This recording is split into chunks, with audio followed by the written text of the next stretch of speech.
Hey, welcome into With Him podcast. This is Raz and my awesome co-host, Dr. Jamie Moore. Also, we just call him Dr. J because he can bring the jump shot. So I hear against his, when his kid was 10, it was awesome. Yeah, But, absolutely. All right. Well, hey, man, you have brought a special guest in with us today, and I want you to go ahead and introduce him, and we're super excited about that. Yeah, we got a friend here today. His name is David Rankin. He is the boss and owner of CertaPro Painters. Actually, doing some transition to your son, which may be something interesting for us to talk about. Yeah. But David Rankin is here. We're pumped to have him and have some conversation on the With Him podcast. Thank you for being here, man. Yeah. Seriously. Really glad to be here. Yeah, we had lunch together several weeks ago now. Yep. I was like, dude, I like this guy. It'd be fun to have a conversation about how to do business, how to do life with Jesus, rather than trying to do stuff for the Lord. Yep. What does it look like to do it with him? But we always want to start off with this question. Just tell us a little bit about your God story. Tell us a little bit about coming to faith, beginning to be a follower of Jesus. Tell us a little bit about that story. Sure. So I look back on my story, and I think my story starts, basically my faith story starts when I was 13 years old. I happened to find out that I was a type 1 diabetic. And so for me, it was just a crazy season of trying to navigate the teenage years and also have this illness that made me different in a sense, a challenge. Mm-hmm.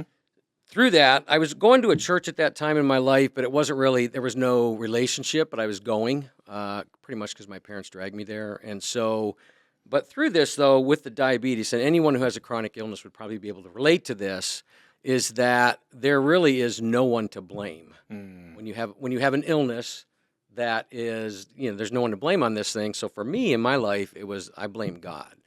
Because I was going to church and there was all this stuff about how, how great God was and all this stuff. And I couldn't reconcile the fact that how does this happen? How do you get this illness where you're having to take shots? And so that began me down a journey of just being a really angry young man. And I could go into a lot of different stories, but it basically just turned into whatever. I just tried to validate myself because I realized by having this, I was different. So my thing was I was going to be more different than anyone else and more crazy. Double down on it. Yeah, double down. I was anything that was crazy back in the high school years, I would do it. Okay. Yeah. And then you add alcohol to that, add drugs to that, and my life really started on a downhill slide. So long story short on that is I got to the point where I was sitting there drinking a beer, watching a television show on when they go to the moon. And how they were talking about how they go to the dark, they're on the dark side of the moon. Right. And they had cut off all communication. There was no communication. It was dark, it was cold, completely cut off. And I realized that was my life.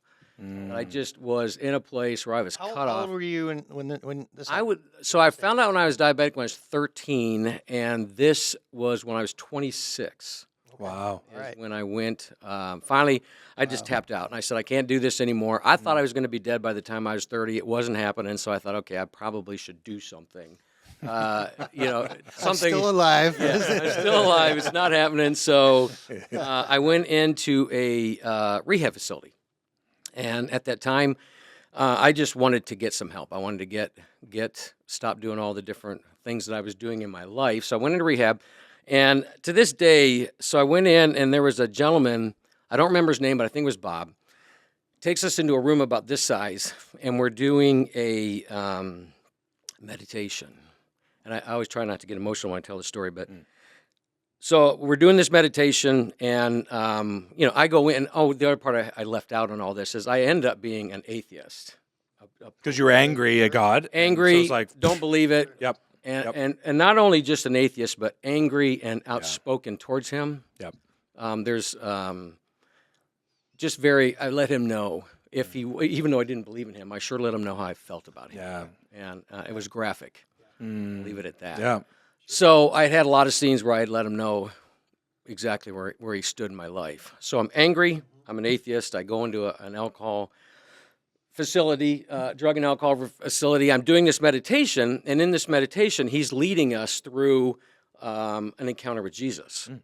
And so I'm like, okay, I'll go along with this thing. So we're going towards, like, you're walking in the woods, and then all of a sudden, this encounter just turned real for me.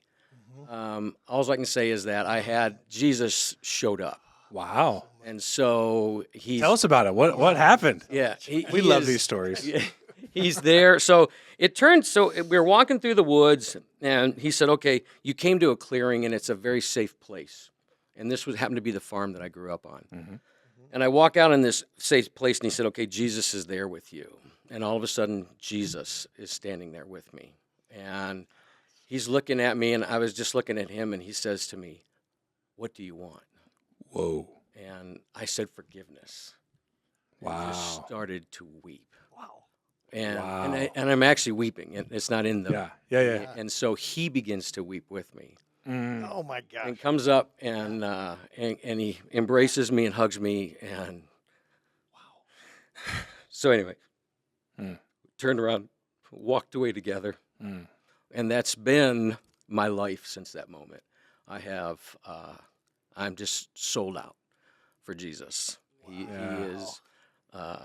He just is. He is. That's, I can leave it at that. You know what I mean? Awesome. So, it's a funny story that goes along with that. I hope you don't mind me telling this part, but so I have this encounter, and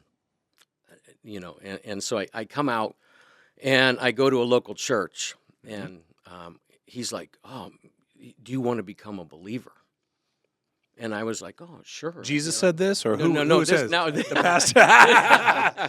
so now I'm at a local church, and he Yeah. said, you want to become a believer? And I said, yeah, sure. So he led me through the 4, I can't remember exactly, laws but or something. the 4 things. And he said, okay, welcome to the family. And in my mind, I was just like, what?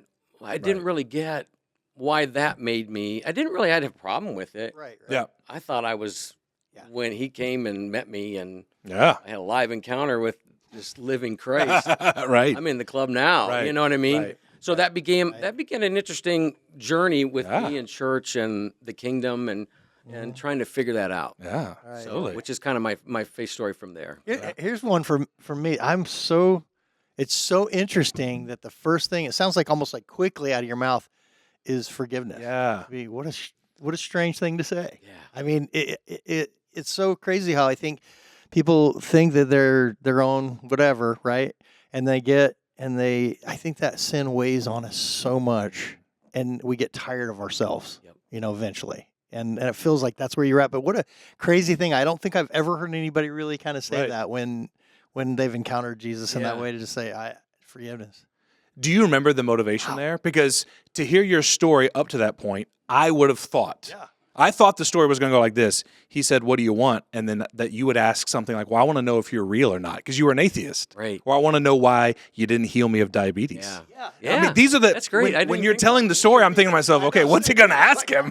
Yeah. And for you, I'm with Raz 100%. I'm like, wait, you said you want forgiveness. What was the motivation there? Like, or was that just so deep in you? Tell me about that. I think it was so deep, so angry. Yeah. I was so angry. My whole life was lived from anger choices, and really stupid anger choices that are kind of irrelevant now, but they were just who I was. I was ashamed of things I had done. There was just, and plus I had really, when I say I let him know how I felt, there's a movie, he led me some healing time later in my life to a movie called Pete and Tilly. I don't know if you guys remember this movie. It's way back in the day.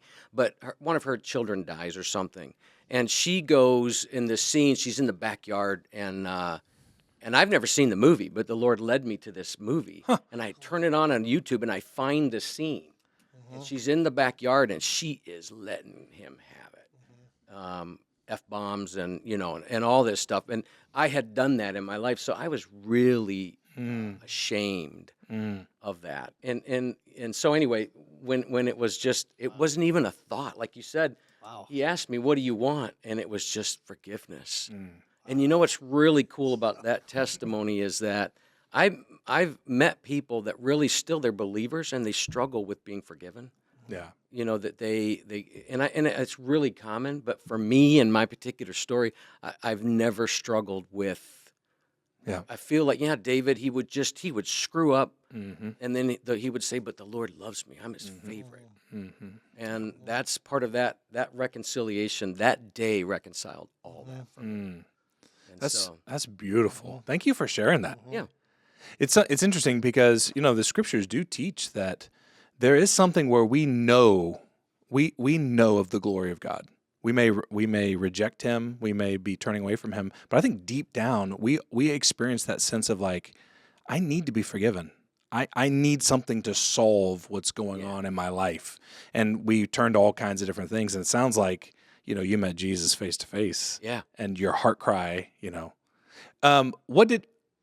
I'm just curious. What did he look like? Yeah. It's What funny, did he look I like hear in that vision? I hear that. Did he have an awesome full beard? He for probably had a instance? beard. Yeah, his majestic beard. It's interesting. I know that he was wearing a white, I don't know if I'd call it a robe, but it was like something like that.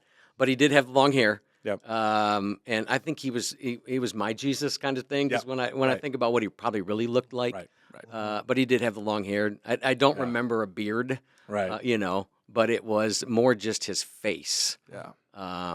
And how accepting and how, after all my life, I was just so blown away that he would meet me Oh, that's so good. in this place. Yeah. Yeah, and you and Saul Paul are in the same club. I mean, Yeah. that's pretty sweet. Yeah. You know what I mean? Yeah. In fact, when you hear a lot of time Muslim stories like this, and some of these Muslim clerics, when Jesus comes to him in a dream, you have the same sort of discussion where it's like they can't quite describe it, but they know it's him. Mm-hmm. They know it's him.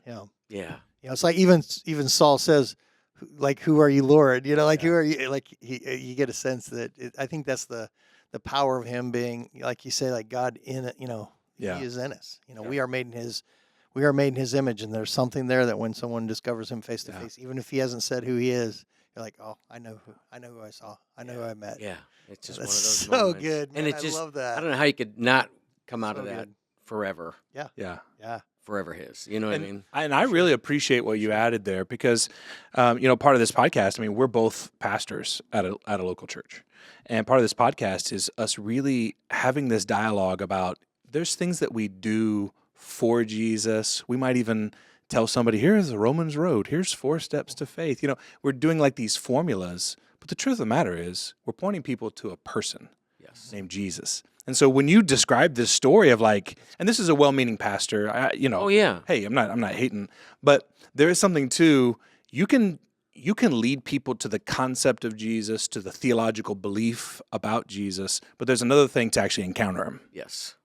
and to realize, oh, yeah, he died on the cross for me. Yeah. Oh, he was raised for me. Oh, he's offering me forgiveness and relationship with Abba, his father, who now becomes my father. Yeah. There's something to that personal, real relationship rather than a formula or some sort of religious thing that ends up happening. Yep. So I really appreciate you sharing that. Yeah. What about other encounters with the Lord? Was that kind of a one-time thing, or I'm just wondering, like, any other encounters with Jesus, over the years? It's interesting. So I had one other one when I was a kid. I don't know how old this one happened, but I was, this one would have been in the dream category. Mm-hmm. But I was in this dream. I had fallen asleep, and I, not in the dream, I'm sorry. I fell asleep, and I had this dream. Mm-hmm. And I'm in this long line of people. And it's super long, and it's kind of dark, and there's this castle. At the end of the long line, there's a castle. So I get through the whole line. I get up. It's my turn to walk into the room. It's about as big as this room, and it's all stone. Mm. And in the middle of it is a stone casket, but I can't see in it. But it's my turn to walk up. Wow. So I walk up in my dream, and I look down, and it's Jesus. And he just opens his eyes and he looks at me and he begins to weep. Wow. Doesn't say anything. He just begins to weep, and I begin to weep. And so we're both standing there crying, and then I wake up. But I never really fully understood. It's interesting. I've heard some. I can't remember. Recently, I told someone that story. Oh, it was and they told me they felt it was him knowing that he took the place, my place. Mm-hmm. In death, mm-hmm. And that I had looked at it that he looked at my life, and because at that point in my life I was not type 1 diabetic, I was not angry, I was just a kid. Yeah. So and all that came later. Yeah. And so I looked at it as he was weeping for the pain. How interesting! In both encounters, you both end up weeping. Yeah, isn't it? That is really. I think that shows the sobbing. Father's heart. Like I'm not a sobber. Right. I'm a guy crier. Well, I was going to ask that. Are you no, yeah. I'm not an emotional guy like Yeah. that kind. I do, there's just a handful of times in my life that I've wept. When it says Jesus wept. Yeah. Mm-hmm. Yeah, I actually, while you were telling that story, I was thinking about Lazarus. Yeah, I was at Jesus at the grave of Lazarus, weeping, yeah, and then he raises, his good buddy yeah, back to life. yeah. And how interesting that he weeps, knowing that he's going to raise him to life. I mean, he knew that he was about to be a celebration. He knew Yeah. he was about to embrace his brother, someone that he loves, and yet he's weeping over the grossness and the horrific nature of death itself. Yeah. And we're recording this on Holy Week. And so, my mind is, thinking about Easter and Resurrection Sunday, where Jesus, he puts death to death. I mean, he kills death. Yeah. It's so cool. Yeah. I never thought about that. And it was flat out weeping too. I mean, it was sobbing. We're both sobbing. So a lot of emotion there. Yeah. See, that's his heart. What's kind of fun is this whole month we're actually looking at emotions at our church, where Jamie and I are at. And it's funny as we talked about both of the things we're talking about right now is number one, lament. Like that was your first week. Yeah. Started talking about lament, and that's a real thing to get real with God. That you're not honoring Him by, oh, I'm not mad at God, not at all. Yeah. Right. Like you're surprising Him. Somehow yeah. He doesn't know your heart. Right.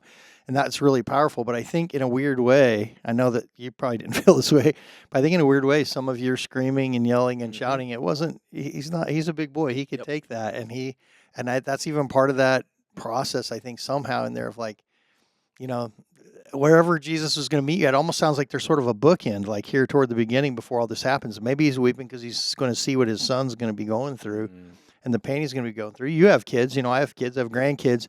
We hate when they're in pain. I mean, we know oftentimes it's even good for them, but we hate when they're in pain. We'll do anything to protect them from it. And the thing is, when you have kids and when you have grandkids, you recognize the father's heart so much more deeply for you. Because we have a fairly new, few months old grandson, our first grandson by my middle son, and he. And we're looking at him. I mean, I can't tell you already how many times the Lord has said to me that this is how He feels about me, or about this Like your overwhelming love for this little one. I mean, I feel this overwhelming love, and it's kind of like when He talks about fathers and snakes and breakfast and all that. And I hear Him say, you know that you're broken. I'm like, yeah, I know I'm broken. He said, do you feel the love you have poured out on this boy, though? He said, how much do how do you think my love is poured out on you? And I even, as you were saying that story, I almost feel like Jesus is weeping over what you're going to go through from that earlier story or the earlier dream. And then here you end up at that same place, and then He's weeping with you because, but now you're being redeemed. I don't know, man. It's just like, like He says, this is awesome. Yeah. He's always got this, his journey is good for us in the end. It's a beautiful story in the end. He always is for us and never against us. Yeah. So anyway, that's powerful, man. So you're 26. Yes. You encounter the creator of the universe. Yes. The boss, the king, Jesus the Christ. Where do you go from there?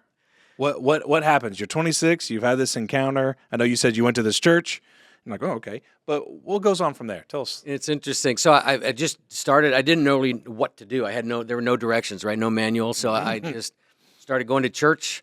Started doing the best I could, tried to stop swearing, didn't work too well. Tried to stop smoking, that didn't go too well. So the one thing is, though, I feel like that day going through that place, I was cured of my drug and alcohol. I never went back. That was never an issue. So, it was lifted, if you will. So that was a huge, I knew that. So I just began to do the best I could to follow the rules and go to church and live my life. Within a year, I met my wife. I don't know what part of that story she's going to want me to share, but bottom line was we tried, we didn't do real good and fell, and so we became pregnant. And so within a year of being out of treatment, I was dating my girlfriend, if you will. We ended up being pregnant, so we got married. So within the first year, I was now a brand new believer. I have a brand new wife and a brand new baby. Fast track. Wow. Yeah, fast track. And supernaturally healed of addiction. And supernaturally, yeah. All right. And so just began living my life with that. So that was a lot of change. Yeah. I had no clue. Never had a regret with my daughter, Hannah. She's just, I've told her this because she realized at one point there was the cost of that choice and her realizing, wait a minute, I was out of beforehand and that hurt. But, and it's honest, I mean, I understood unconditional love when I met my daughter. Yeah. That moment of her birth that was my introduction to unconditional love. Yes, So I have a baby, and so I decided that I wanted to become a high school English teacher. Okay. I was in college at the time. I wanted to be a high school English teacher. I didn't think English. I wanted to be a teacher so I could help kids not make the same choices I did. Oh, okay. Wow. So I'm going to school part-time. I'm running my own lawn business. I got a family, supporting them. Crazy days, going to college. Ended up, I'll leave that part. Ended up coming down here to Cincinnati from the Detroit area. Okay. Went to Miami of Ohio and got my teaching degree. So while I was getting my teaching degree, I got a postcard in the mail that had the wrong name on it, but I knew it was for me, and it was said, "Do you want to earn $12,000 a summer running your own business?" So at this point, I now have 2 babies, and I'm getting my final year of teaching, and it was for CertaPro Painters. And Okay. it's the sister company of CertaPro. Oh, wow. So I got into the painting. They teach you go out, it's a college thing. They're no longer around, but they teach you how to do an estimate, how to run your own business. And I had always had an entrepreneur's heart. Yeah. So it was a great fit for me. So I started the painting industry the same year I started teaching, if that makes sense. Yeah. I'm doing it. I did it up in the Westchester area. Did my first summer, and while I'm doing that, I get my first teaching job. Uh-huh. I get out of college, I graduate, I'm now teaching, and I was making more in the summer doing Painting. the Yeah. painting job than I was. Wow. So I retired from teaching 1 year? after a year. What school were Is you that a at? pretty good retirement? No pension or anything Yeah, like right. that. Okay. But I was Steve at told you had to look into that. I don't know. Right. I was at Princeton High School. Okay. Yeah. 1 year. Yeah, and I was this close to starting a school for troubled kids. I Wow. was there. Yeah. Anyway, that's a whole different story. But so that's when I got into the painting industry, and I also knew that painters. If you guys, when you think about painters, they're a pretty rough crowd, and back then they were even rougher. This is back '94 is Okay. when I started. Okay. So a while ago. Yeah. I did the college pro for 2 years, and then I got into CertaPro Painters, which is the adult version of College Pro. So it's 1996, and I now have my franchise. I've started my franchise system. Super. So I'm one of the original 30 guys that are in this. Now there's like 350 of us. Whoa. Yeah. So anyway, I started doing the painting industry, started right around 2000. I was trying to figure out how can I bring my heart for Jesus Yep. into this business more, because in the beginning it's just crazy days. It's just you're starting your own business, and I don't do anything. I'm a ready, fire, aim guy. I mean, Yeah. that's kind of my philosophy. So I was just everything was ready, fire, aim. It was all fast. We had it in the basement of our house. So I've got my 2 kids, my wife, and I've got painters coming over. We always joke they learned very fruitful language at a young age because I had all these guys coming Right. around, Sure. around the house. But so. Somewhere around in there, around 2000, is I wanted to do ministry. And that's when I kind of started trying to figure out, Yeah. what could I do there? So I started doing this thing called Explorers. And it was Okay. all about trying to take men and get them to do a Bible study, but also do something fun. I figured if I did something fun, I would get them involved. And I had my employees doing this with me. So, and I could get them to do the fun part. As soon as I opened the Bible, it would just be Right. check out. Check out quick. Yeah. So I couldn't really get them engaged. So, and then right 2001, a gentleman said, "Hey, Dave, you got to read this book. He's got a heart for men like you." It was Wild at Heart. John Eldridge. Yeah. John Eldridge, Wild at Heart, was Yeah. a game changer for my family, for everything in my life. Was going out. I found out I read this book. I felt like I had anybody that's really connected with that book. I felt like it was written for me. There was so much there I connected with, the father wound, all that stuff. So I go out and I do a retreat in the mountains of Colorado in 2002 with John Eldridge. Oh, you went out. You got to be a part of one of those Yeah, retreats. it was Very the second cool. retreat he had ever Very done. cool. Yeah, and I became a groupie. I became a John Eldridge groupie. I followed them everywhere. I'm not arguing they- here, man. I mentioned him in about every podcast. Yeah. Really? Yeah. Yeah. We love Eldridge, He was, it was a game changer. And I shared the story with you, but this is where I got introduced to the voice of the Lord. Mm-hmm. So I had this encounter with Jesus, live encounter. Yep. That's carrying me through, but I'm going to church and I'm trying to find this Jesus that I had this encounter with, and I had not encountered him Right. in the building. So, Right. so I was still confused. That's a test. Yeah. I couldn't reconcile that. Right. So I go out to this this retreat in Colorado, and John Eldridge introduces me to you can hear the voice of the Father, and I'm like, no one had told me that. Yeah. So he sends us out. We do a vow of silence, and I'm on the side of a mountain in Colorado, and we're supposed to be asking the Lord for a new name. Okay. So I go out and so I sit down. I got my pad, and my paper, and I'm like, okay, Lord, what's my name? What name do you have for me? And I didn't hear an audible. I've never heard the audible, but in my heart, in the still in my heart, I hear one to be trusted. So I write it down. I'm like, okay. I'm thinking. All right, give me the name. Like, Right. is it, you get Maverick or Stinger. I gotta.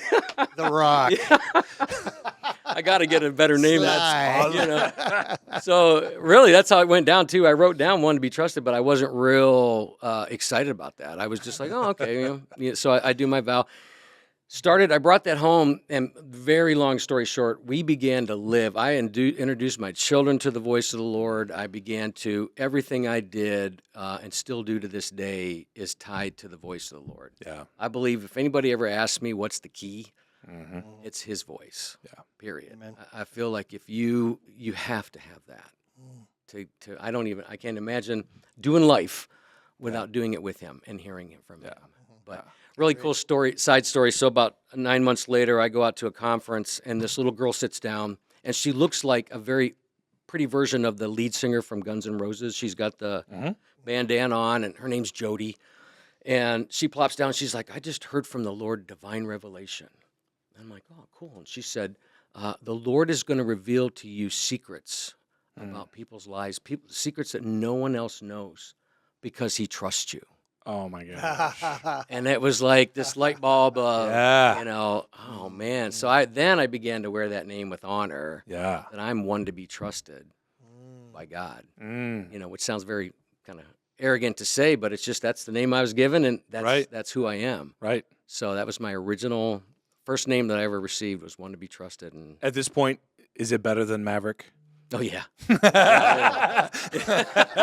or Stinger. It's a pretty cool name. Yeah. That's funny. Okay, for the listener, because I love asking this question. Yeah. For the listener who might be listening in, they're like, I want to hear the voice of the Lord. I want to hear the voice of the Father. What would be some suggestions that you would give to the listener about listening and hearing the Father's voice? Maybe even asking that same question. If you were to counsel somebody, hey, here's some steps to hear the voice of the Father, what would you tell them? That's interesting. I don't know if I have steps in it. I think that I tell my employees this stuff all the time because I'm always telling my staff what I hear. Hear from. I don't force anything on my employees, but I tell them. This is what the Lord's telling me to do in the business. This is what He told me today. This is the movie clip He told me to show you. And so, but what I feel like it's that whole.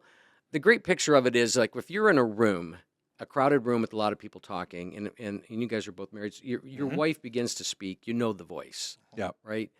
I feel like I just tell people we all hear the Lord. Whether you, it's just a matter of tuning into His voice and beginning. So we can all think that we're thinking something, if you will. Yeah. But when it's His voice and you begin to hear it, just like for me, it was like one to be trusted. I didn't really know. It wasn't like, oh, the Lord just told me that.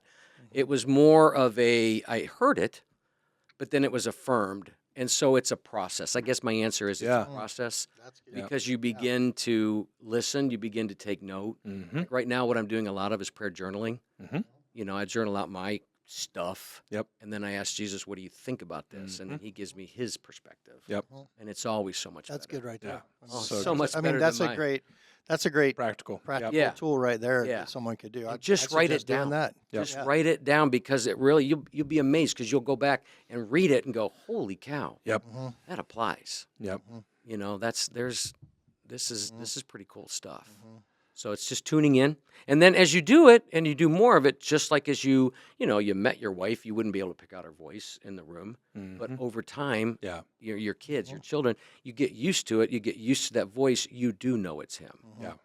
Does that make sense? Yeah, totally. You That's begin to awesome. live your life, Look at tune in, and just begin to pay attention. Yeah. Then when you do hear, it's like, man, like trying to follow him when you're not released, which is my whole story. My business story is, wanting out and not being let go. So it's also being able to hear no. It's not. I think we all think it's going to be what we want. Yeah. You're going to be able to hear all good things, Right. Yeah. and it's just not the way it works. He's a good father. You said something provocative, and I love it. You said, I'm regularly listening to the Lord, and then I'm telling my staff what I'm hearing. That is a provocative thought for a business owner to be telling his staff, okay, I think this is what Jesus is telling me, the direction for our business or other plans that you're making. Talk a little bit about. It's funny, you said earlier that when you were teaching, you wanted to start a ministry to troubled kids. Yeah. And then you said that you got into the painting business, and these are troubled kids. Yeah. You know what I'm saying? Yeah. These are Troubled kids up now to they're a little bit 16. older now, Yeah, but they're exactly. troubled. And now you're in a business, and really you're doing ministry in this business where you're ministering and raising up people in the kingdom through a painting company. Yeah. So talk a little bit. What's that impulse to begin to lead and be a business owner and lead your staff and your team with the voice of Jesus? Talk a little bit about that. That's a long. I'll think of the condensed version, but it's just basically it's been a trial and error, 31 years this year, but 31 years of trying to figure out how to do that right. I feel like we've got a pretty good grip on it now. Last couple of years, things have really come together for us on that. But it was really just getting. I think what people long for, what people want, and what you get with me, is just be genuine. It is who I am. Like everybody I interview and everybody I hire, I say, listen, I got to warn you, I'm a Jesus freak. And I said, you probably think something weird about that, Jesus. I said, I've had an encounter, so I have truly, and so I'm not ashamed of him. I don't force my beliefs on anybody, but if you're going to work here and the name of Jesus offends you, don't take this job. Because I'm not going to tone it down. Make you feel better. To make you feel better. And I'm also not going to force my beliefs. So don't be afraid to work here because of that. Right. And And so there were non-believers that were they signed up for that. They were like, okay, well, half my staff till today is Wow. non-believer. They're Fantastic. non-believers. So, and then it was just a matter of beginning to be who I was. And a lot of time it's in the meetings. Like when I was doing it, my son's not doing this now, but I would just pray your first day and your last day. When you come in my office, I pray. I pray for success for your family. If I hear a word, if I hear a thought, I'll share that with people. And then it's just becoming to live that out. So, in every meeting we do, I'm usually mentioning something that I believe that I've heard with the staff. And it's just interesting to see because they don't really understand it. The people that don't know the voice or aren't part of the club, so to speak. But yet they're intrigued by it. They're drawn to it. Right.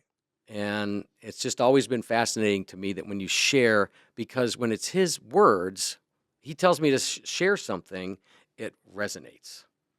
They That makes sense. Yeah. it's like, this is the direction.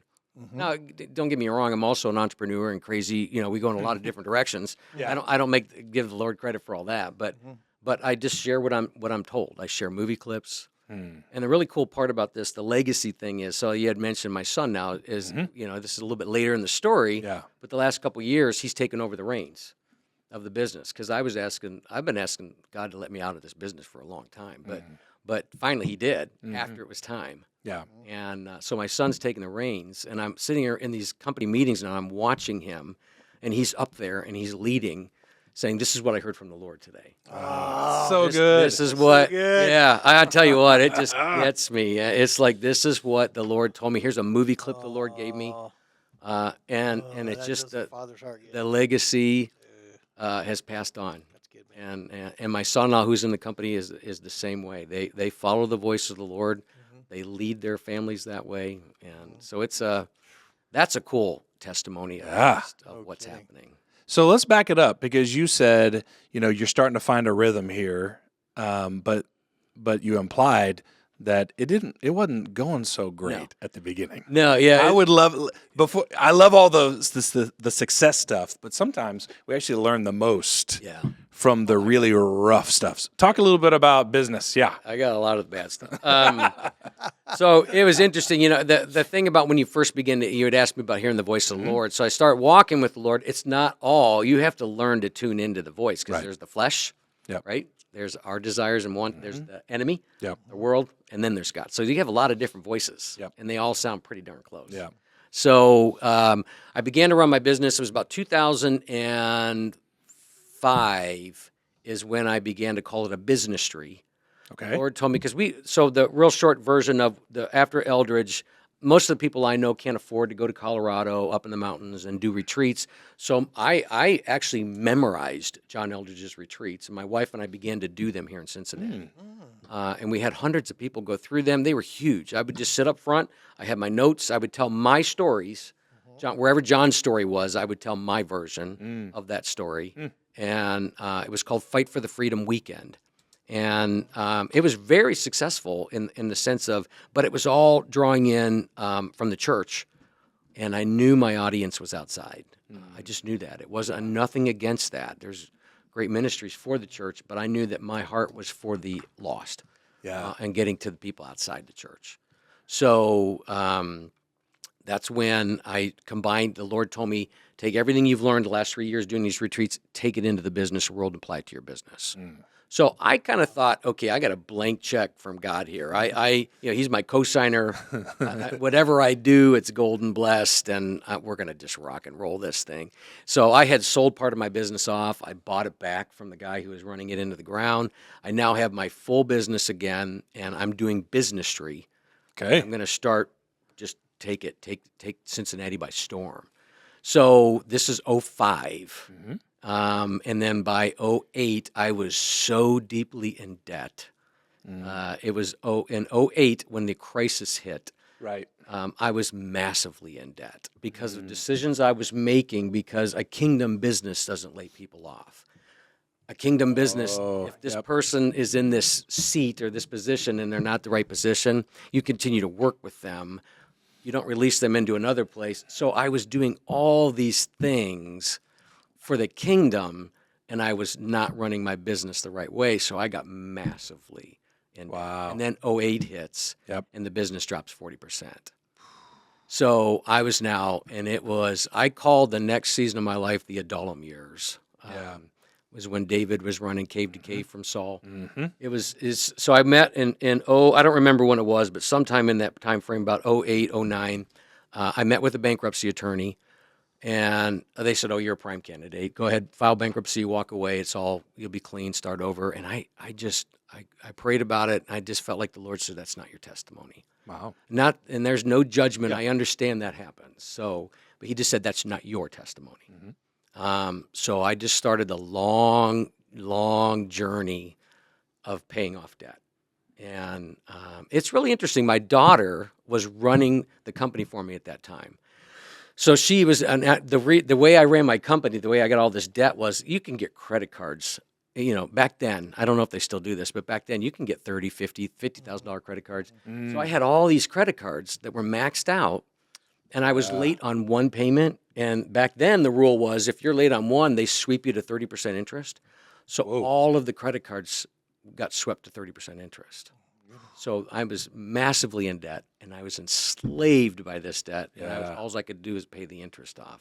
So that's kind of gives you a snapshot of where I was at. And again, I'm a kingdom business. I'm running a Biznistry. And so this is my testimony of, But what the Lord did was, for the next 7 years, I walked out of that debt slowly and painfully.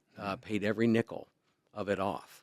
So I came out of that with the testimony of, this is what it looks like now. But the whole time crying out, like, release me from this, let me get out of this. Please let me go. And He would never release me from the painting industry. Even when it was all paid off, I was so kind of burned by that time, tired. I still wanted to get out, and he said, no, stay in, which I'm really thankful he did. And a real quick sidebar to that, you had asked me in '04, this is a huge part of my story. I don't know if we want to talk about it now, but in '04, the Lord told me very clearly that intercession was the foundation of the business. And so I was like, okay, intercession is the foundation of the business. So since 2004, we've had intercessors on site praying for the business since then.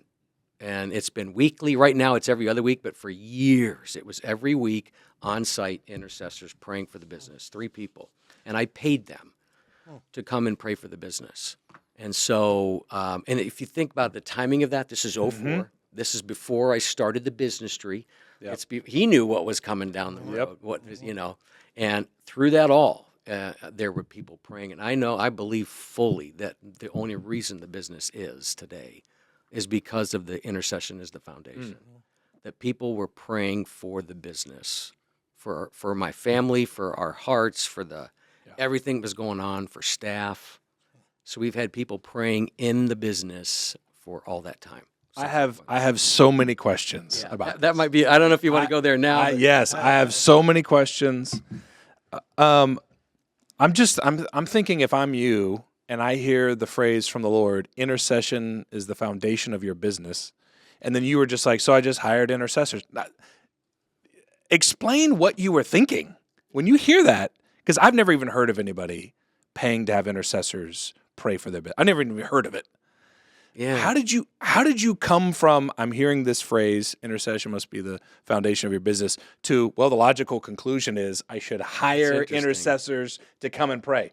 What was that process? Yeah. I honestly don't remember how. I think it's just that outside the box mind. Entrepreneurial. Entrepreneur. It's like, if I'm going to have people, so if intercession's the foundation, and for me, intercession was like, I don't get this. Did you even know what that word meant? I didn't even really know. I knew that they were kind of boring people that prayed, kind of deal. In my mind, I'm wrong. I was wrong. Let me clarify. But I was thinking these are just people that don't have anything else to do, maybe, or whatever. So, but I was like, I didn't have an understanding of it, but I knew that if it's going to be the foundation, they need to be on site. We need to have these people on site. So if I'm going to invite you to come to my place and pray every week, then I'm going to have it's just probably because I'm an entrepreneur. I'm going to reward you, or I'm going to compensate, if you will, for that. Does that make sense? Yeah. So if you need a lawyer to write up some papers, you're going to pay the lawyer for their expertise to come and do what they're going to do. Yeah. Then it was a whole learning process of what does that mean? Like, they didn't know what do we do? What do we do when we come in? So what did they do? I remember they just started showing. In the beginning, I would be there with them. Okay. So it would be the 3 intercessors and myself. And we would be, and that was just trying to pray for whatever I was hearing from the Lord, what they were hearing from the Lord, trying to bring those 2 things together and move forward into that. There was just a lot of prayer requests from people on staff. They've always been fascinated by that. The staff knows. I used to have a box on the wall that said "Request for God," and it was and you could put your cards in. So because the intercessors for a lot of years were after hours. So they would be, they would come in at 7:00 at night and usually go from like 7 to 9. So most of my staff never saw them, but knew they were there. Thus the box, Requests for God. They could just put a prayer request And they used it. Now, I can't say it was every day they'd put cards in there, but there were cards in there that we had in there. A cool story is they were coming after hours, and I had this one guy who played guitar. So he would come in, he'd play his guitar, he had a beard. And so one of my employees came, he was there after hours, and he was just struggling, had a lot of issues going on in his life. And he came to me the next day, he's like, Dave, that Jesus dude prayed for me last night. I was like, the Jesus dude? He's like, yeah, the guy that plays the guitar looks like Jesus? He's like, so they just didn't know, but it was just that he had this encounter after hours, not even expecting it, didn't even know they were there kind of deal. And the Jesus dude prayed for him. So it's just stuff like that they've been coming and doing that.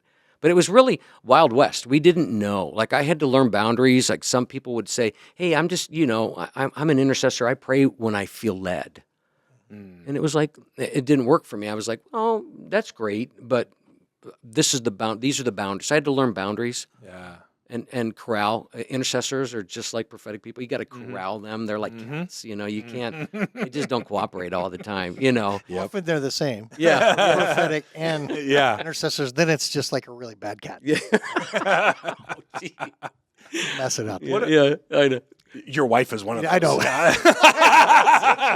To put Julie on blast. Honestly, so is Jamie and Paul. so- We're pretty yeah, absolutely. sometimes, but it's true. What are some examples? I'm thinking about the listener who owns their own business, and they're thinking, okay, what are some examples of some legitimate, practical business decisions that you made based off of what these intercessors were praying for? What are some real practical, like, is it just general praying for blessing, or did it get kind of in the weeds of, the actual painting business?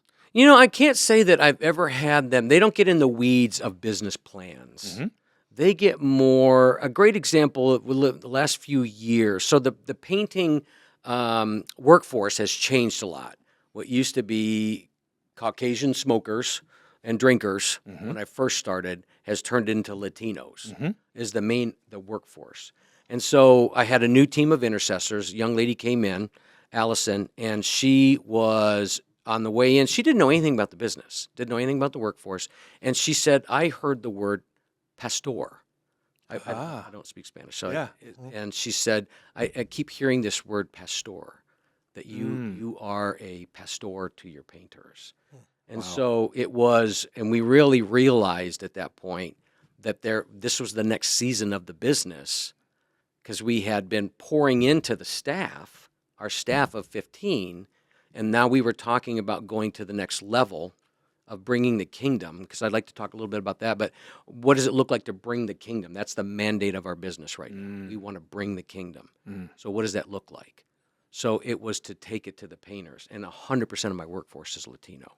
Wow. And pastor is pastor, for them. Yeah. So that's an example of how it wasn't. I never hear we don't do business plans. I don't ask them to bless my business plan or to. It's more like right now they do a lot of praying for the key staff, and I shouldn't say key staff, the staff, and what are the updates coming from them? What do they need?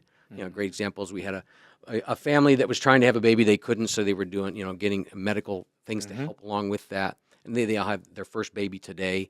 So it's just things like that we come together, and they really utilize the prayer for that. And they have intercessors, people that are truly praying for them. One of my staff, he's not a believer yet, but there's some medical issues in a member of his family. And, he's utilizing the prayer.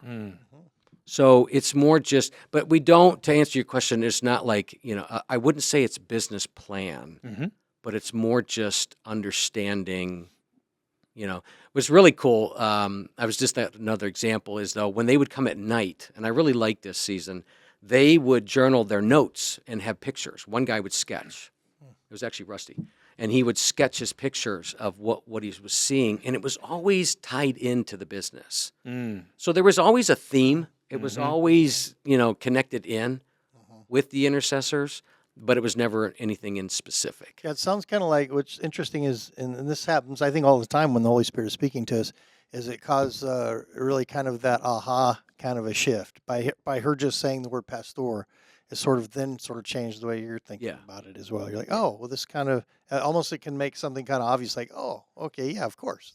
I see. Yeah. We're going to be pastoring these guys, or whatever, So I think that's, that is, you're right. It's not the hire 3 more salesmen. That's what I'm hearing, but it causes a shift that's of where the Lord wants to take it. Yeah. So it's that's more, really cool. more of the divine. And even confirmation a lot of times, even that, okay, this is the staff I'm supposed to have now. This is who I have, This is who the Lord has brought. Gives you confidence to go after it hard, And they've actually prayed for staff. Some of the staff will actually go in and be prayed for. That's great. Not all the time. Yep. They're intimidated by it. It's a little bit intimidating. Great, like receiving ministry from the intercessors. Yeah. Wow. Yeah. We've actually done a prophetic night where we have brought in, I say prophetic, some people, I don't know if everybody understand, but listening prayer is all that is, right? But I've had prophetic evenings where I have a team of people come in and pray for my staff and pray and share prophetic words with them. Yeah. You know, and that's you want to talk about a mind blower. I had a business partner who was not, and he was just like, "Did you tell them?" You know, I love those stories. right. But anyway, it was just that we do those kind of things in a Biznistry because it's a part of who we are. It's my DNA. Yeah. You know, I'm always telling my staff it's the whole Jesus always talked about bringing the kingdom. Yeah. You know, That's right. I had done a word study. It was That's right. 50 times in the book of Matthew alone. He mentioned the word kingdom, bringing the kingdom, right? That's what it's all about. You know, that's what he said when he taught us to pray. It was, you know, my kingdom come, thy will be done. Thy kingdom come, thy will be done. You You know, know, what's really fun for us in this is we obviously get to hear from a lot of different people, a lot of different walks of life, and just one of our more recent podcasts, we had an NFL coach on here, and it's interesting because if you notice, they're saying a lot of the same things because this coach was saying, he's following Jesus and wants the kingdom and what he's doing. He said, I don't hold that back. I tell my guys, I say, I think this is what the Lord's doing. I'll read a verse to him. We'll pray with it. He's a tight ends coach for the Arizona Cardinals. And he'll, right? I mean, it's just funny. I mean, even as he was saying some of the things he's saying, I think we just heard this from Ben. You It's know, like not long you ago. can bring the kingdom to a locker Bring it. room, and you can bring Bring a it. kingdom to a paint company. Yep. See, I think the thing in that though, where I think maybe there's a move of God, where there's almost I won't call it a revival, but where it's where He wants us to be, the naturally supernatural kingdom people, is you got to man up. Yeah. I mean, this thing of like, I don't want anybody to find out like, Right. man up, dude. Or you're going to Be who offend you are. somebody, or you know. I And if mean, you do just it- be who you are. You don't want to be the offensive, church lady, and you're not. That's not what we're talking about. We're not talking about be the judgy, like, Right. ooh, you have a lot of tattoos, ooh, not any right. of that kind of weirdness. It's really just if you're walking in the light with Christ in that power, how is that not going to come out in everything? I mean, that's what He says. He fills us with this Holy Spirit, which is this water that flows through and out. Well, I'm going to notice that. I mean, if there's a fire hydrant that's hitting hard, and people come running to that fire hydrant. Me and Jamie love this stuff, and I'll tell you, there's hardly been anyone. I won't say never, but I'm saying 99.9. When I've said to someone, "Hey, can I pray for you?" Non-believers, can I pray for you about that or this or whatever? right.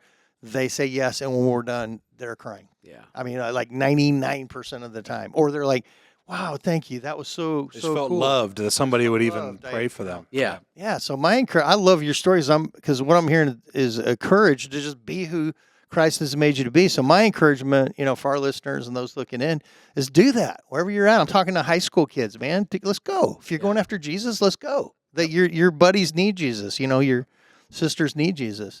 So anyway, I get excited when It's awesome. when you keep talking about kingdom, Yeah. and kingdom. That's Yeah. that's And- sweet, And man. it's just I always tell my staff that the way it works is it doesn't matter who you are. You are in charge of a kingdom. You oversee a kingdom. It starts with you, and then then it goes if you're married and your children. That's your kingdom. And I say if you're a manager, they're under you. Yeah. I said you guys are all under my kingdom. And I said there's benefits that you get from that. There's benefits of being under a king who serves. Yeah. And you're under, you know what I mean? It is the way that Jesus designed it. It's a kingdom mentality. And what people want are genuine, they want healthy kings and queens who speak truth and speak from their experience. Yeah. Don't tell you what you should do, Right. but they live a genuine, Yeah. I don't know. There's just something about that. That's what I think is a key is that people long for real right now. That's right. 'Cause there's so much agree. misinformation I agree. and so much stuff out there that's just not real. Right. That they just want genuine, real, and they want to see if you have a relationship and you're not forcing that relationship on anybody, Right. but you're sharing what it looks like, there's benefits. Yeah. We just had our first employee give her life to Christ in the office 2 weeks ago, and first time ever. Wow. Yeah, and I wasn't even there. It was just she was walking down the hall. My son and another one of my staff asked her, "Do you want to do this?" And she said, "Yeah, I'm ready."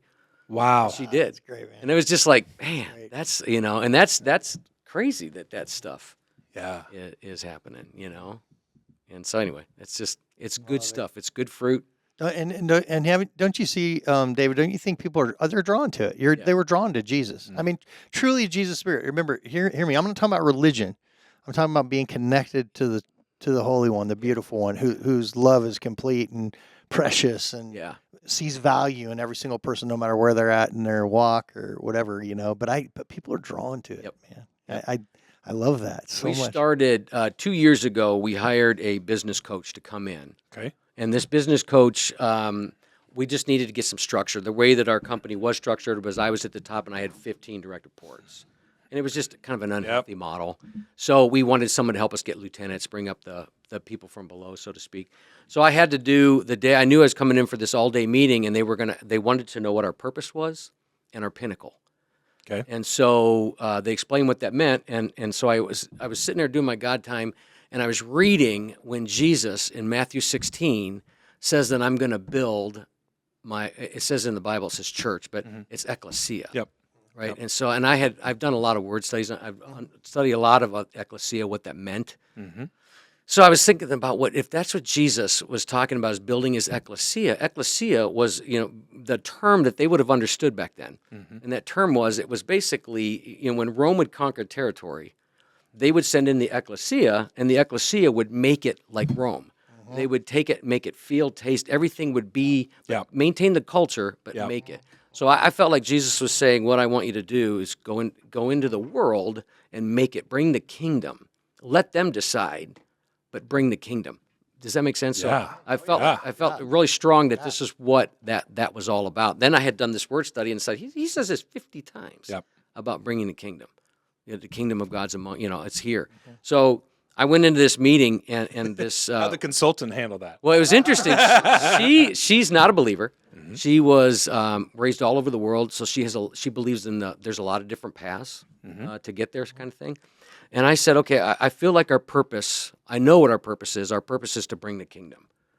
And I explained that whole thing, that what Jesus meant was it was to bring, an ecclesia, to make it so that you go out, you make the territory. So we're going to take the territory. We're going to take Cincinnati through a paint business. We're going to bring the kingdom out into Cincinnati. And we're going to, and she was just like, she literally said, I don't even know how to follow that up. Like we were in the middle of the meeting. She didn't know what to do with that. So that became our purpose. Our what we do as a paint business is to bring the kingdom. Then our pinnacle is by 2028, we want to be known throughout Cincinnati for impacting lives. That's our goal. So we want to, rather than we want to be a $20 million or whatever, our purpose as a business, our pinnacle, which is the top of the mountain, if you will, is to be known for impacting lives throughout Cincinnati by 2028. Oh. So I went in and I had to present this to the company. And we sat down and I was, I said, okay, guys, here's the thing. Our purpose is to bring the kingdom. And again, all my staff are believers, and I talked about that we're going to also, our pinnacle is to be known for impacting lives. And I said the way we're going to do that is it's going to start with us, it's going to go to you, then it's going to go to the painters, and then from the painters it's going to go to the customers, because if we're bringing the kingdom throughout, and it's happening everywhere, we're going to be known for impacting lives. Mm. Now, what that looks like, I can't tell you, but I know that that's what we're going to do. Mm-hmm. And it was kind of like, they were just like, trying to figure out, it was kind of like that scene from Braveheart, when he gives a speech about sons of Scotland, and he looks at him, he says, fine speech, now what do we do? Right. And it's like, and I told them, I said, guys, the way you're going to do this, because you wonder how you're going to bring the kingdom, just be yourself. Yeah. You already have kingdom attributes. You are created in the image. Whether you're there or not doesn't matter. You're created in the image. So just be yourself. That's how you're going to bring the kingdom. Yeah. They could buy that. Mm-hmm. They can do that. Mm-hmm. They don't have to come to church on Sunday or do, they can, and then, because then they started thinking, it makes you really wonder, what are the attributes of the kingdom then? Yeah. If you already have these in you, whether you're going or not, what does that mean? Well, that's what I was going to get to. That's what I was going to ask you, like some real practicals. For the listener who, maybe there's some business owners, they own their own business, and they hear what you're saying, and they're like, okay, I'm game. I want to step into bringing the kingdom through my business. What would be some practical things? You've already mentioned the intercessors. So that's one thing. But what, and maybe you want to talk about that a little bit more too. Yeah. But what would be some practical next steps? The business owner says, okay, I would like to dip my toe into this thing and start to step into bringing the kingdom through my business. What would be some practical things you would encourage them to step into?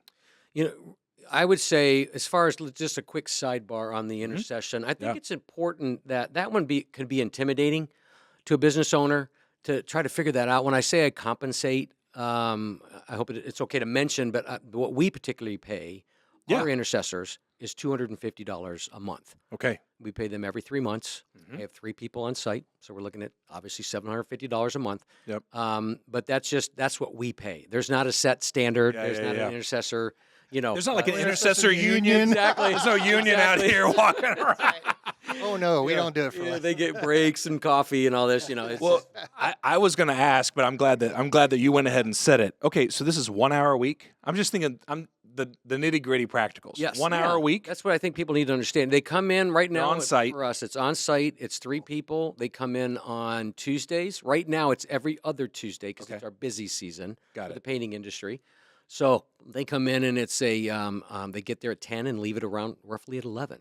And it's $250 per intercessor a month. Yes. Okay. And the format of the tell intercession, us. because it got to the point where the guys, we were talking a lot for an hour. And I said, I think I want to mix it up a little bit. And so what I'd like to do is everybody gets, I brought in an egg timer. Nobody will use it, but it was one of those hourglass. Yeah. And I said, give the guys, it was a 10-minute hourglass. I said, just give them 10 minutes to share. Because what they do is I have the leaders come in. They talk about their personal prayer requests, but then their staff, what's going on with the staff, the painters. So there's the coming in from the outside. What are the requests? So the intercessors are know what's happening. So that gives us 30 minutes, and then the intercessors pray for the business for the next 30 minutes. So it's 30 minutes of people they're actually praying for, not just that prayer list, but interceding for the business. And like I said, I truly believe we would not be here as a business if God hadn't told me years before all the poop hit the fan that this is what's going to be happening, And it's gotten through some really hard times since then. Yeah. And so, they're really, the other thing too about the intercessors is your staff will utilize it. Yeah. When there's an emergency, we get texts. We text our intercessors at all hours. It's not the hour that they're there. Intercessors are true. They have a heart for this. That's the other thing, too, I would say is you need to get a true intercessor. I wouldn't say there's a difference between someone who says, I'll pray for your business and an intercessor. Yeah. Does that make sense? Yeah. I think that. How would you describe, in your experience, the difference between someone who's a prayer and someone who's an intercessor? It's interesting. I've never hired a prayer. So, because I think I just know the people that I get because of the circles, I guess it would be. Yeah. That I know that the people have an intercessor's heart. Yeah. They just pray more than the average person, so to speak. But I don't know if there's a qualification for that or I don't know. I don't know how you would do that other than, that's one of the things I'd like to there'd be great if there's a resource out there. Yeah. Because I believe other businesses are going to join in. I Totally. think God's doing something here, that there's going to be a kingdom movement of businesses that are, and the cool thing about it is it's like, I don't want there's no signups. There's no, let's all be we're going to be a group and a new thing and replace the church or, no, it's not. This is just people like-minded. And you have to be a business owner. It could just be someone who manages people that wants to bring the kingdom. You know what I mean? And I think God's breathing on that. Yeah. So I think that it'd be nice to have a resource of people intercessors that are true intercessors that say, hey, yeah, I would be available to be a part of this if you're looking for a business. Because we used to go out and pray for businesses, and people are really open to this. We had a team, we called it D3, which is for those in debt, distressed, and discontented. Okay. And we would go out and we would bring in a team of people and pray for businesses. And the businesses just are hungry for that. How did you do that? You just walk up to the owner of the business or walk up to the storefront? I mean, we would get requests. It okay. was through networking and say, hey, if you want, and it was going really well, and then COVID hit. But we were going in and praying for businesses. There was 3 of us, and we had a whole team of praying prophetic people. Yeah. We would sit down in these people's offices and share the word with them, and they were just blown away. And and again, people will come. It doesn't matter the whole believer, non-believer. I mean, I had a dude that worked for me who was a Jehovah's Witness. He opted out. Yeah. And that's okay. When I told him, because I don't hide it, I said, this is what we're going to do. Yeah. But most people are like, yeah, I'll do that. I'll try. What the heck? Yeah. And when they understand that, it really does. It makes you go like, what's going on here? Well, especially when and you mentioned it earlier, especially when you get a prophetic word. That's why we love the prophetic so much here, because when God reads your mail, it gets real. Yep. It gets real. Yeah. You're like, oh, he does. There is a real God that hears me or sees me. You know, it's you want really to be cool. seen. I just remembered a story, quick story on that. Yeah. I went out and got a prophetic word, and this woman, I called her the crying prophet, but she began to give me a prophetic word. She began to cry. She's weeping, another weeping. And she was like, I just see your business being torn apart. I see it being totally destroyed. Whoa. And she said, God's going to rebuild it. He's going to rebuild it very slowly, brick by brick. And when it gets there, she says, you're going to be more than you ever dreamed you were going to be. But when you do, don't be like the Israelites. Don't forget. Oh, wow. It's not for you. It's for him. Yeah. That was in 2004. Wow. Yeah. Before. Yep. Yeah. And I played that for my staff. Oh, you had it recorded. I was recorded, and I took it That's in. huge. Beautiful. I took it in and played it because, when I got it, I was like, what is she crying about? I ain't got none of this going on, Right. Then years later, I still have it because it's like I can't remember the verse she gave me, but it's like, it was just, it's crazy how the prophetic can, it's the voice of the Lord, right? Exactly. That's why it's so powerful. Exactly. People will respond to that. I referenced you in a sermon a couple weeks ago, and I said this, and I'm going to say this for the listener. If you own your own business, I don't know why you wouldn't hire someone to come and pray, exactly like what you're describing. I mean, we compensate people to do all kinds of things for our business. People are hiring social media experts. People are hiring website designers. People are hiring lawyers because they have specialties in specific areas. And what I'm hearing you say is like, I want somebody who specializes in hearing the Lord and praying what's on the Lord's heart for my business. That's what I'm hearing you say. Yep. Is somebody who is willing to come on site, listen to Jesus, listen to the Father for this business, and to pray and to share what they're hearing from the Lord for your business. Honestly, I don't get it either. When I tell people my story, my testimony, and I think, why don't you take the bait when I talk about this? Right. I mean, why don't? And I'm not really fishing, but I mean, why don't you ask me about it? Why don't you ask me about intercession? Why don't I just don't understand why the conversation is confusing to me. Yeah. Because it's so powerful. And these people come for years. I've had intercessors that were, I bet you I had one team 7 years maybe. Wow. They were same people every week, after hours. And they just, the only reason they stopped is because one had too many babies and one moved away. Yeah. And it was just like, but they loved it. They have a heart. They say a heart of intercession. Yeah, It's like that's true. the excitement to, like any of us when we get in our passion. It's the passion. Yeah. And I think this is okay. I'm about to offer this up. Is it okay if we put contact information for you in the show notes? Oh, sure. So if people, I'm thinking there's going to be listeners that are going to be like, yeah. Tell me, $250 a month. Okay. Yeah. I'd like to. So we'll put David's contact info down there. I want to highly encourage you. If you are a business owner, you're a leader of any kind, I want to highly encourage you. Reach out to David about that. For sure. Dave, I want to ask you this. I love being around people who, you said you're a ready, shoot, aim kind of guy. You're wanting to follow the Lord. You're wanting to see His kingdom advance. I would love for you to just share a little bit. What are you seeing next? I mean, what are you excited about? Because you and I have had some conversation about seeing not just CertaPro, but businesses all over the city bringing the kingdom of God. Yeah. So share a little bit about some of your vision, some of what you're seeing, and you would love to see the Lord do through the marketplace. Sure. The cool thing is, when I said that I've been asking the Lord out for so many years, it's not that I wanted to get out of working. I just always wanted to do more for the kingdom. And that's one of the challenges when you're in the business, for anybody who's running a business and they're still, when you're in the weeds with your business, over the years, it was always, because I learned the hard way, that it's not a blank check, it's a business. Yeah. It's a kingdom business, but it's a business, and it has to be profitable. Yeah. Because profit's what's pays the bills, pays the staff, and keeps you going, right? Mm-hmm. So it was just a challenging trying to learn how to do all that. And when it got heavy and I was required, the ministry would always get a little bit more put on the shelf, so to speak. Yeah. I would have to go back in and fight. then I would come back out and do ministries. That makes Yeah, sense. interesting. Yeah. So it was a challenge for me overall of the years. And so we went through a succession time with CertaPro where we went and we're just trying to figure out, I'd like to, it's a strong business. We're going from one leader to other leaders. My son stepped up. My son-in-law has stepped up. My son now is the boss. Okay. In our company, we call it integrator. So he's the integrator. He's the guy that he's taken over the day-to-day operations, and it's freed me up.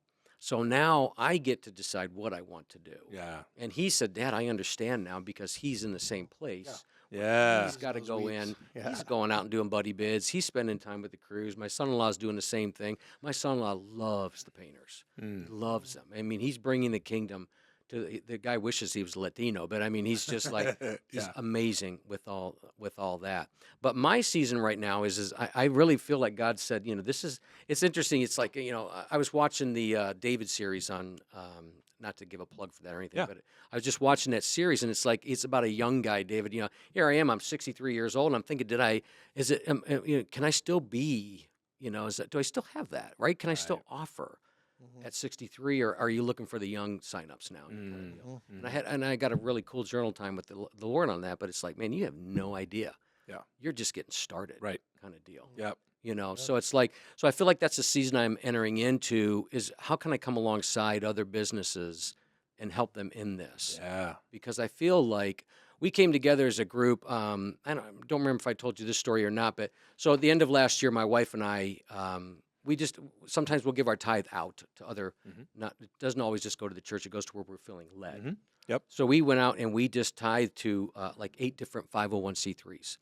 And I was just so blown away. These people were like, you have no idea what that meant for us. And this is not a blowing my horn kind of deal. Yep. We followed what the Lord told us to do. Yep. We gave where we felt we were supposed to give, and it made major impacts with these people.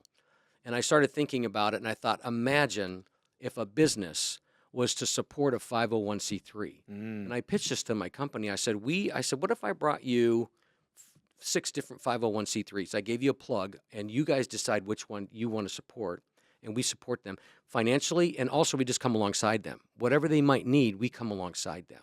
And there's this ministry called Tried and True Parenting. I don't know if you guys have heard of that one, but it's a great 501c3, and they're all about helping.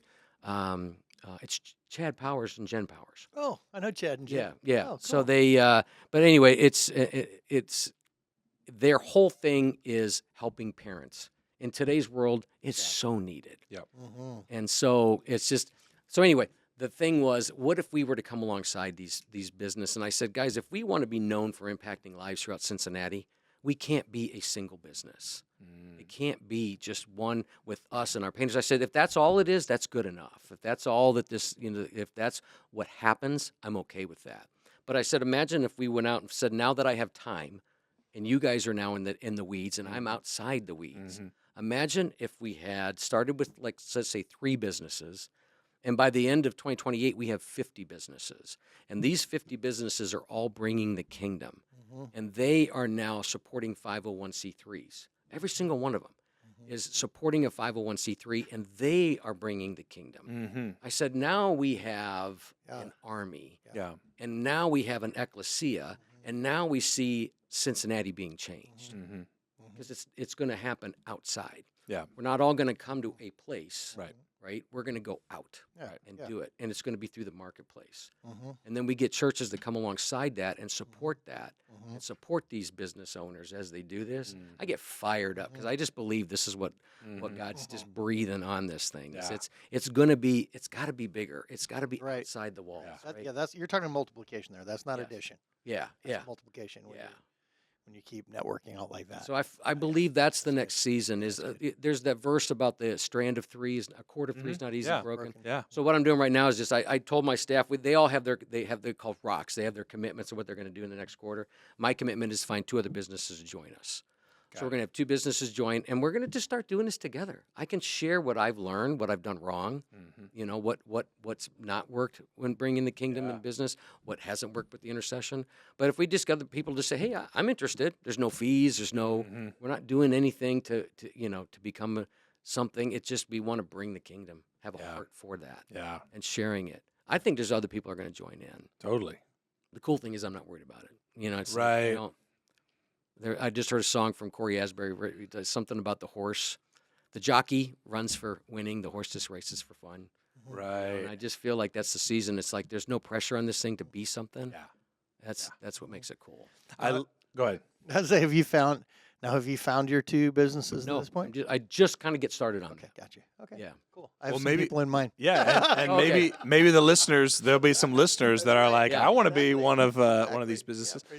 What I love is the paradigm shift. Obviously, Raz and I serve on staff at a church, but we've been making a shift of like, well, I'll speak for me. I don't want to speak for Raz. You're But right. even just as a senior leader at a church, I've been making a shift personally to where, and I'll just speak frankly, I think a lot of times senior leaders, pastors of churches, they're working really hard to get people to come to their thing and support their thing. It's like I want people to come to my church so that, and really it's a self-serving thing.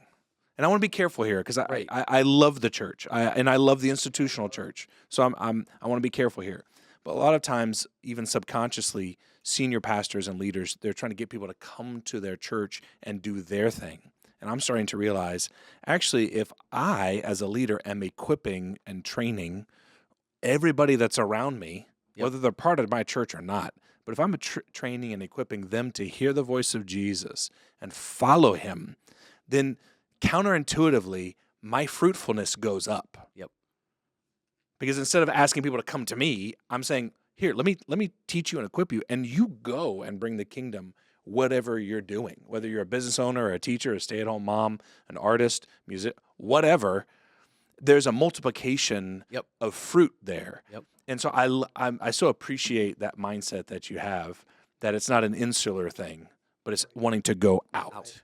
Yeah. Right. I love that. Yeah, and honestly, if we're being honest, again, I think it might be free out there or something, but you and I've been hearing for Yeah. 3 years now that really kind of next revival is going to come in business, Yeah. and that it's going to In be the out in the marketplace. marketplace, and we're excited to. We're looking at each other like we don't own a company. We're not doing. I mean, we, Right. I don't know. We have different investment things or whatever, but we're like we're not business owners Yeah. going through what you're going. But we're like, hey, we're on board. If Jesus, Yeah. whatever we get to do, let's do it. Yep. And I think the cool part about this is I think that what's going to really release it is testimony. Because that's what testimony does. Testimony, when you release a testimony, you give people permission, Yeah. right? Because you can say, do it, isn't it? I think Yeah. testimony means do it again, doesn't it? I'm not sure. I think I Yeah. might have learned that along the way. Yeah. So let's say it does. Yep. Somebody sure. can prove me wrong if it doesn't. But I mean, if it does mean do it again, Yeah. then you're giving people permission. Yeah. So the more that we get testimonies of people saying, this is what we're doing, this is what's working. And then, because what I'm finding is that even with my staff is they get excited about this because they're watching, we're making it intentional. Yeah. When we made our purpose to bring the kingdom, because you were asking me what's a practical next step. So intercession Yep. is one, but also get a purpose. It doesn't have to be bring the kingdom. It's a great one, but you got to listen to the Lord and find out what it is for you. But get your business, get them on board. Don't make it churchy. Just Yeah. make it real. Yeah. Bringing the kingdom is being yourself, Mm-hmm. whether you're a believer or not. That's bringing the kingdom because you are made in the image. So anyway, it's just doing things like that, having the just beginning a purpose, and then what's happening is as we begin to do these things and share testimonies of this is what we did this, we did that, we prayed for this person. I went to the doctor's office and the lady was really struggling. And I felt like the Lord gave me a song and I sent it to her. And it's like, you tell somebody that, Yeah. and what an impact. She was like, oh my gosh, you have no idea Right. that what that song meant. You tell people that story, the testimony releases them to begin to do things like that. Does that make sense? So I believe the testimonies, as we get more testimonies, and that's why I believe if we get a group of people, businesses that are doing this, the testimonies of coming together and sharing, it makes you want to be a part of that. It makes you want to be like, I want to be a part of that. I want to do something. So you're intentionally looking and say, oh, I'm going to do it over here. Yeah. And then we're going to share, and then we're going to share, and then they're going to go. And I don't know. I get super jazzed because I just feel like that's what's coming. Yeah. That's really cool. I love that thing that you and your wife decided to do with the 501c3s and then bringing that into your company. That's so good. That's Well, and it really makes so cool. much Super sense cool. because, the marketplace in many ways is where financial resources are flowing through these businesses. Yeah. So it makes a lot of sense to me that you're funneling and then supporting these nonprofits and Yeah. supporting these ministries. And they're not having to go out and always, because Right. most of them are always kind of scrapping for it, if you Mhm. will. Right. Because there's a couple that we support as a business. It's like just coming, and again, not forcing anything on anybody, and letting your staff decide is really cool too. Yeah. Mhm. To have a portfolio of here's 10 Mhm. Yeah. that we feel are really strong. What do you think this year? Yeah. So they have some say in it Yeah. Exactly. versus this is Yeah, I my, love that. not I my love this is that. my sister's, Sure. cousin's 501c3. Right. Yeah, we're gonna support them this year. Yeah. You No, know. because then they get buy-in. You get the buy-in. Yeah. In that when you're doing it Yeah. that way. It's really cool. We had a guy in here who's doing ministry to women caught up in sex trafficking and prostitution and stuff like that. And him and his team, you could tell they love what they did, and they just took a bus out and would go minister to these ladies and have gotten some out of sex trafficking and some things like that. But what's interesting, the holdup was, if you remember, it's like how many. I think Jamie asked, "Well, how many days do you go out and do this?" He goes, "1 or 2." Yeah. And we're like, but you could tell he just loved it, I said, "Well, why don't you do it on the other days?" "Oh, we don't have the money for it. It costs X amount to go out each number of days, and I have to stay back and work at the blah blah blah, and all this stuff." And I was just, literally, that was the only barrier to this guy and his team being out like 5 or 6 or 7 days a week ministering to these women. That's really So interesting. Yeah. Yeah, and I think it's a way to invite people to be a part. Mhm. I had a guy on my board once in his company. What they did was they required 3% of your pay go into a fund Okay. to help people, but the employees decided what they would do with that money. So we've kicked that around, and my staff actually was like, "Yeah, I would do that," and I'm like, "You Really? would if I was really surprised." 3%. 3%, I just kicked the idea. I threw it out, and they were like, I don't know if I used 3% because that's, that might have freaked them out. But I just said a percent of your pay goes into a pot. None of the owners are involved in the committee. You guys would decide who gets the money. And they were like, yeah, I'm going to do that in a heartbeat. So people, they want this stuff. They want to bring the kingdom, Right. and make impact in people's lives and let them decide.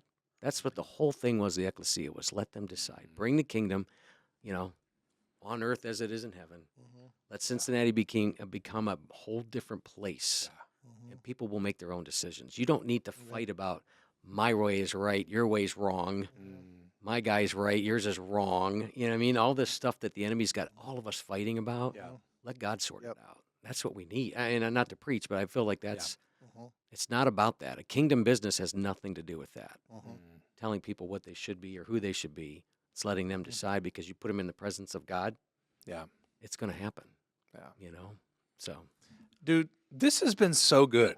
Really encouraging. This has been so fun. And I'm just thinking back to like the very beginning when we started this conversation. And I'm just thinking about, the goodness of Jesus to meet you face to face, to ask you, what do you want? You said forgiveness. You encounter him, and it's put you on this journey where you just want everybody else to encounter Jesus too. And that even means taking your paint company and using that as a vehicle so that the entire city of Cincinnati would experience Jesus. Yeah. And I want to honor you. I'm so grateful, for you. I'm grateful that you're in our city. I'm grateful that you're doing what you're doing.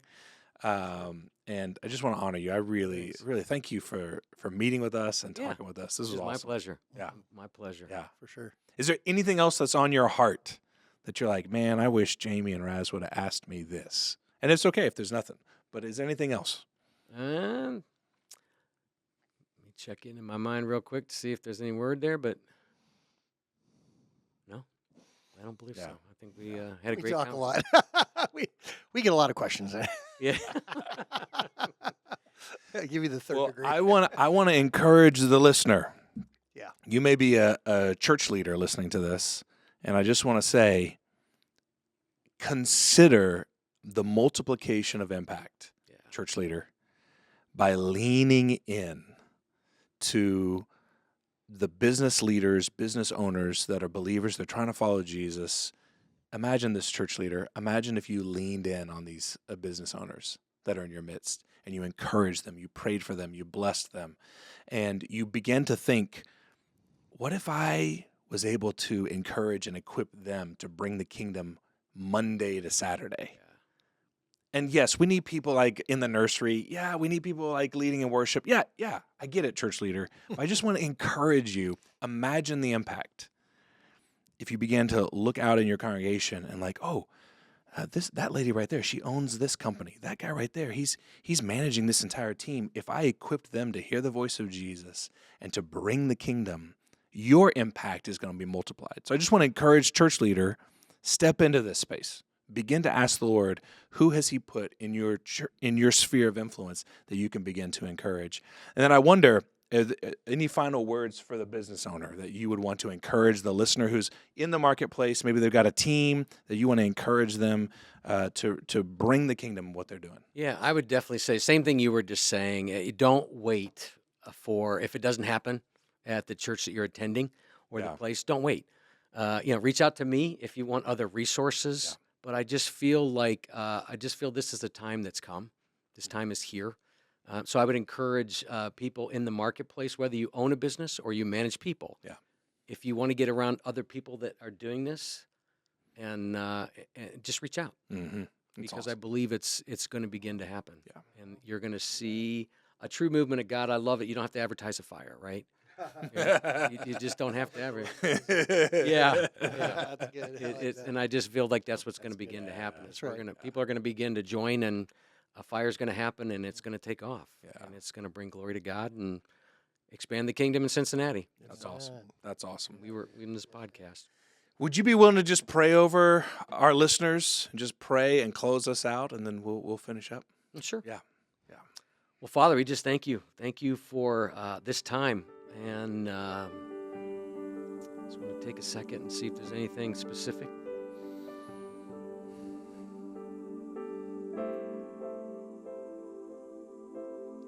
Father, I thank you for the people that are listening. I believe that there are stirred hearts, something that was spoken today that has stirred a heart. So, Father, we just pray that you fan the flames of that person's heart. Bring that ember into a flame and let it ignite.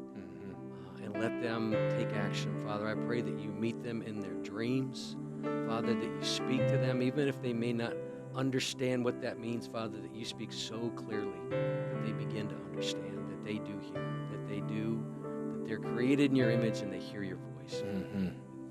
Your sheep hear your voice. So I thank you for the stirred ones. I thank you for the embers that are glowing right now. I thank you for the fire that's been started. And I pray that we come together and combine our logs, if you will.